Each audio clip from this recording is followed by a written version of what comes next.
why computing. Computing is everywhere. In things like games, in things like information systems, things like our traffic light systems. Computing is behind the reason why we don't have massive jams on our roads. And computing is important, not just in the various places where we obviously see a computer, but in just about every single aspect of life. Studying computing empowers us to solve real-world problems.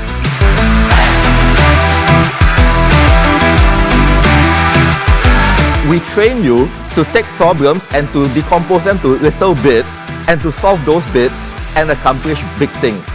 Because computing impacts so many aspects of life, it gives us an opportunity to really make a better world. The skill sets that computing provides you are highly portable.